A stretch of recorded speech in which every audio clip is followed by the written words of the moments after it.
105 Raw FM, Your Lifestyle, masih dari kawasan Jalan Jenderal Sudirman nomor 219, Kota Padang Sidimpuan. Yarkan Raw masih bersama Ici dan juga Ustazah Umuna Ilya dengan tema refleksi Idul Fitri menelisik peran negara mewujudkan ketakwaan totalitas. Baik Ustazah, sepertinya kita akan melanjutkan ya pembahasan ini dan ini sangat menarik untuk kita bahas. Silahkan Ustazah. Baik, tadi kita sampai ya kepada poin lalu apa peran negara gitu ya dalam menjaga ataupun memelihara ketakwaan totalitas dari masyarakat setelah Ramadan tentunya gitu ya. Nah, negara itu kan adalah perisai ya ataupun junnah dalam perspektif Islam. Jadi sangat diharapkan kehadirannya untuk melakukan riayah atau pengaturan atau pengurusan terhadap hajat manusia, yaitu tentunya masyarakat ya. Dan hal ini tentu diwakili oleh seorang kepala negara. Apalagi negeri-negeri muslim yang juga kepala negaranya muslim gitu ya, sudah seyogyanya memahami perannya dalam mewujudkan sekaligus memelihara ketakwaan warganya. Sebab ketakwaan yang totalitas itu tidak dapat terwujud tanpa adanya peran aktif dari negara. Kalau hanya ketakwaan individu ya tentu saja bisa, tetapi juga nggak akan maksimal gitu ya kan. Kenapa? Karena kitanya aja yang menjaga diri tapi kan lingkungan kita tidak gitu, atau kitanya aja yang menjaga diri tapi ketika kita berada di tempat kerja gitu ya, ketika hal-hal yang tidak kita inginkan, tidak ingin kita lakukan, terkadang memaksa kita untuk melakukan itu, sehingga ketakwaan, keimanan gitu ya, dan ketaatan itu tidak terjaga maksimal. Makanya perlu dari kita katakan tadi peran negara. Maka bicara ketakwaan sebagai wujud menangan gitu ya dalam pelaksanaan puasa saat bulan Ramadan, tentulah harus sesuai dengan yang diinginkan oleh Al-Khaliq dan juga Al-Mudabbir ya, yaitu Allah Subhanahu wa taala. Sebagaimana definisi dan makna takwa adalah ketaatan totalitas, yaitu melaksanakan perintah Allah dan menjauhi larangannya. Maka bulan Ramadan telah melatih kita tadi ya sebagai kaum muslimin menaati perintah Allah, bahkan dalam perkara halal diharamkan pada siang hari bulan Ramadan kita bisa taat kan gitu ya. Nah, perintah tersebut menunjukkan bahwa ketaatan itu adalah ketundukan dan kepatuhan tanpa tapi, tanpa nanti. Yang namanya kalau sudah takwa gitu ya, kalau yang namanya takwa itu Allah kasih tahu perintah, Allah kasih tahu larangan, maka kita taatnya itu tanpa tapi, tanpa nanti kan gitu ya. Sami'na wa ata'na gitu, bukan sami'na ya tunggu-tunggu lantar dulu gitu ya, bukan seperti itu gitu. Nah kan tidak ada ya gitu yang bertanya kenapa ya gitu puasa harus siang hari gitu ya, kenapa harus nggak minum nggak makan, kenapa nggak boleh berhubungan suami istri, kenapa ini kenapa itu gitu ya. Kenapa? Karena orang-orang yang beriman ketika mereka mendengarkan perintah Allah ya tadi samina watok, nggak banyak nanya gitu, tapi tunduk dan patuh ya. Karena apa? Karena itu adalah perintah Allah. Nah, pasca Ramadan begitulah hakikatnya diharapkan oleh Allah dalam akhir ayat Al-Baqarah 183 tadi ya kan, la'allakum tattaqun, semoga kamu bertakwa. Maka sudah seharusnya ketaatan yang diamalkan dalam bulan Ramadan tadi menjadi pintu ketaatan untuk dilanjutkan bulan-bulan berikutnya. Kalau tadi individunya sudah bisa menahan diri dari perkara-perkara bulan Ramadan, masyarakatnya mampu, para penguasa pejabatnya juga bisa, dan itu harus gitu ya istiqomah, ya kan? Harapannya harus istiqomah sampai nanti Ramadan berikutnya gitu. Nah, oleh karena itu bicara ketakwaan, bicara ketundukan totalitas, tentu bicara pengamalan syariat Islam, yaitu Al-Quran dan hadis Rasulullah Shallallahu Alaihi Wasallam. Dalam pandangan, dalam pengamalan ya perintah Allah dan Rasulnya, tidaklah semua bisa diamalkan hanya oleh tadi individu semata atau hanya sekelompok orang saja, melainkan banyak perintah yang harus diamalkan oleh negara.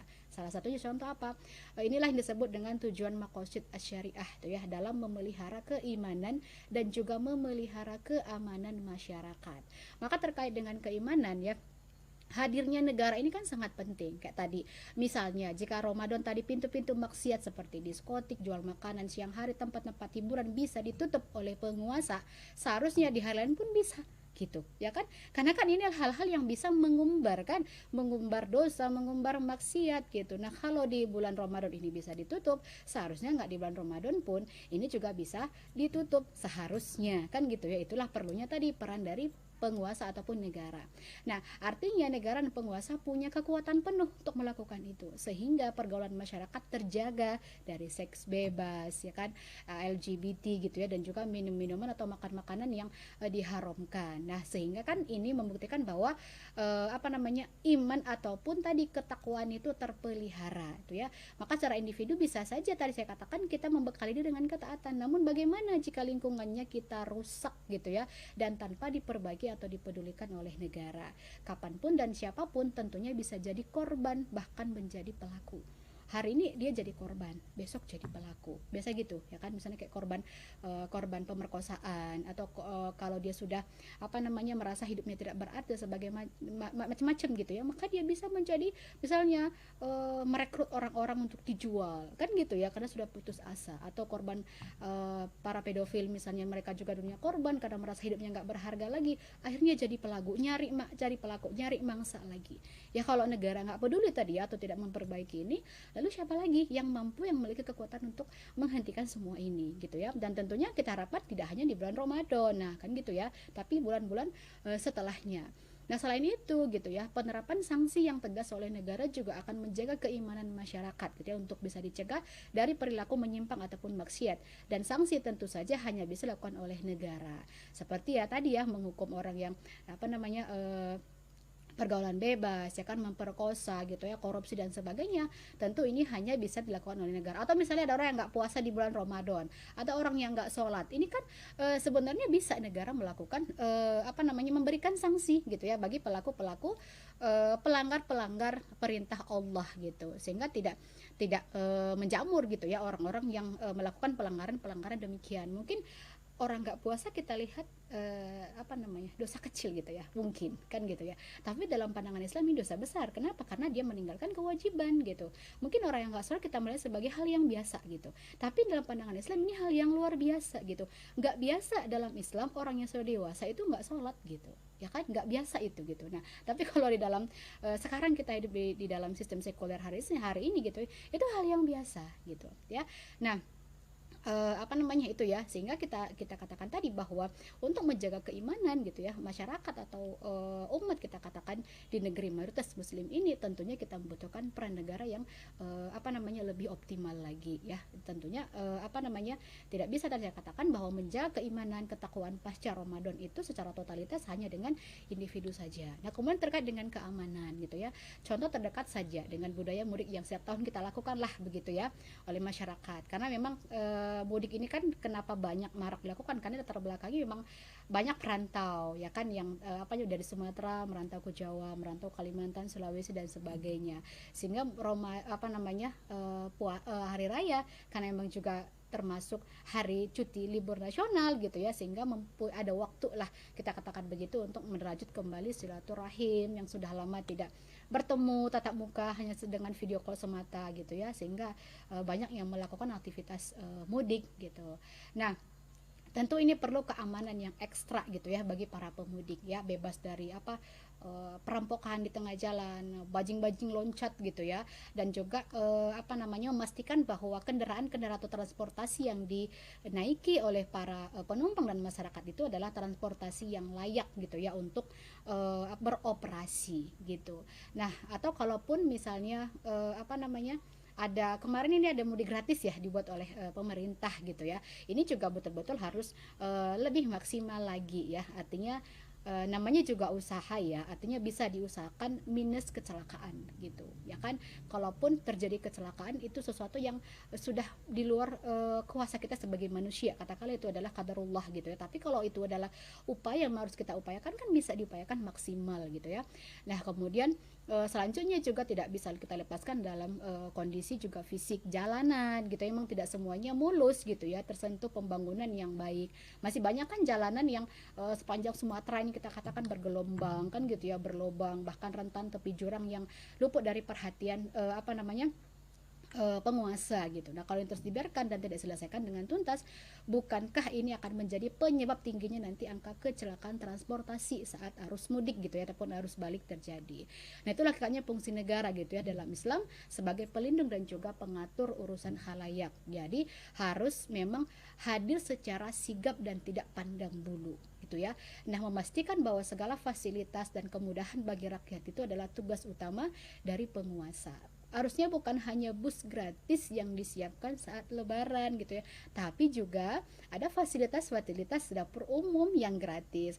Kenapa? Karena kita lihat dulu di zaman Islam gitu, zaman di masa kejayaan Islam, itu dapur-dapur umum sangat mudah ditemukan ya oleh para musafir.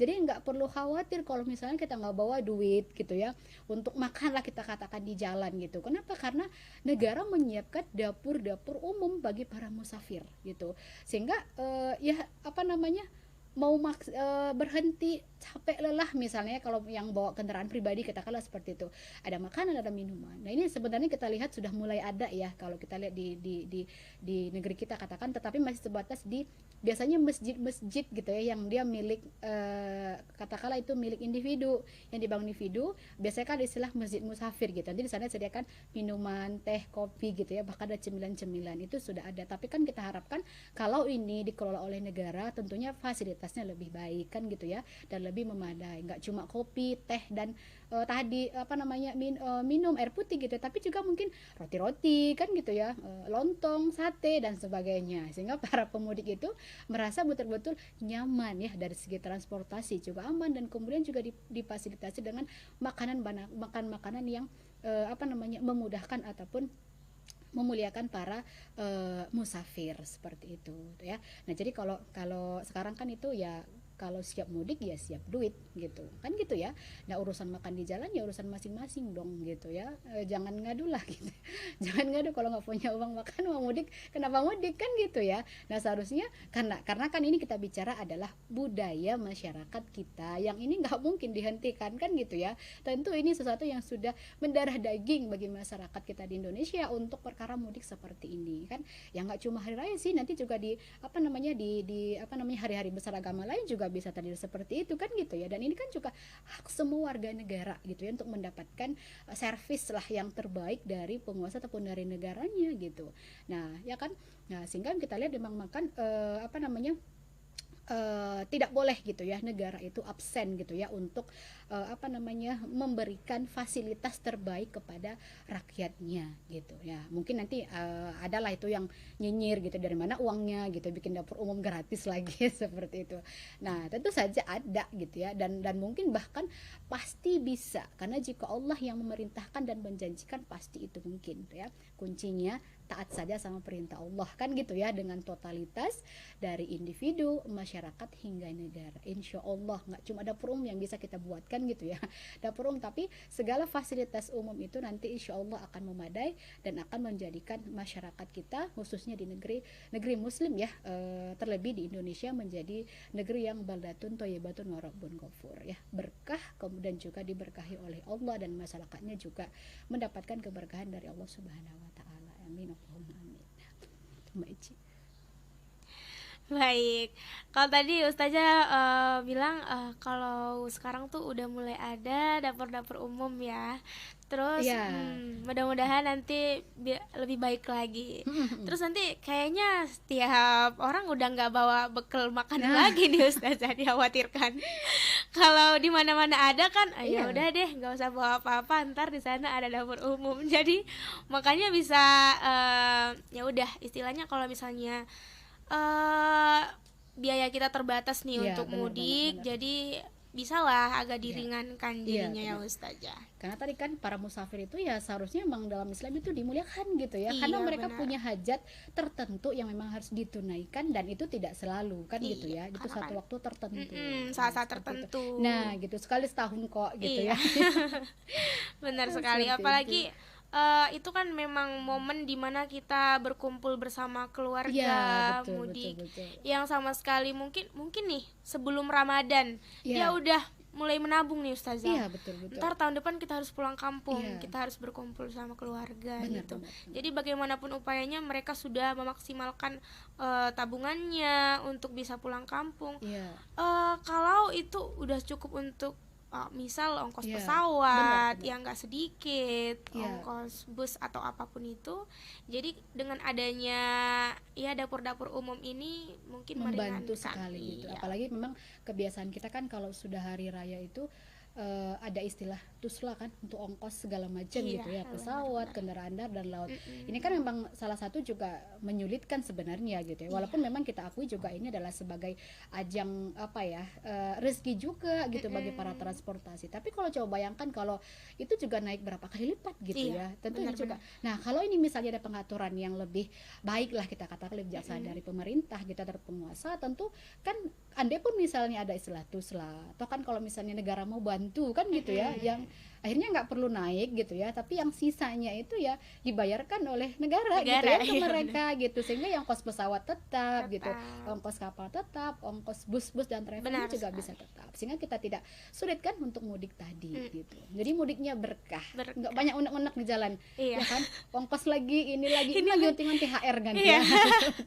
Nggak Benar, mungkin pulang Ustazah. kampung nggak ada Nggak ada THR, kan, THR, Mbak? ya, ya, Nah, benar-benar. gimana sih merantau gitu ya, nggak bawa apa-apa Iya. gitu. Nah, belum lagi seperti itu gitu kan. Nah, Apalagi anak-anaknya ntar keponakannya iya, ini segala betul. macam Jadi banyak hal ya. hal Benar-benar. yang harus disiapkan. Iya, benar. Baik, nanti kita akan melanjutkan di sesi terakhir ya Ustazah untuk kesimpulan dan pesan-pesan dari Ustazah tentang refleksi Idul Fitri menelisik peran negara mewujudkan ketakwaan totalitas.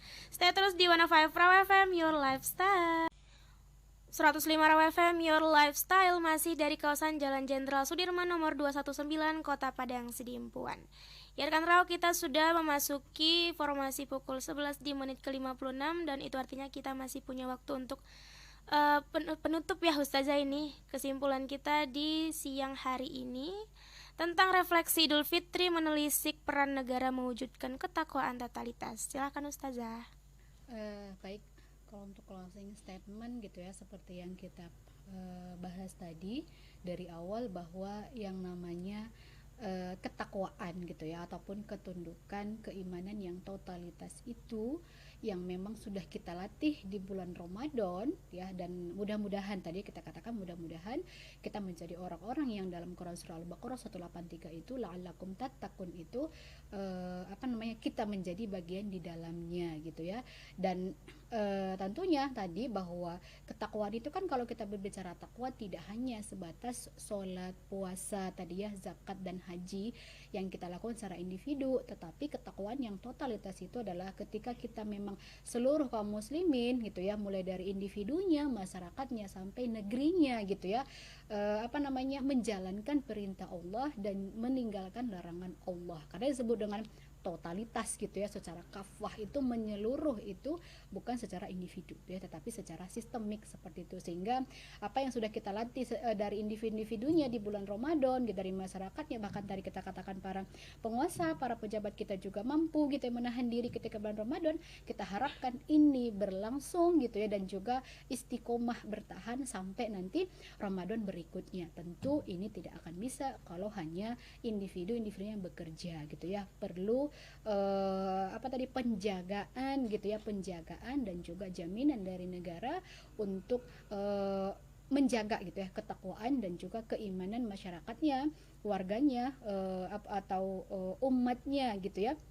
Dengan apa? Tentunya dengan menerapkan tadi ya aturan Islam itu tadi gitu. Nah, kita tidak berharap kalau ketaatan itu tinggal di bulan Ramadan, setelah Syawal semuanya menghilang kembali. Lalu Formasi kita sudah menunjukkan pukul 12 waktu Indonesia Barat, dan akhir kata dari Ici dan Ustazah Ummu Nailah.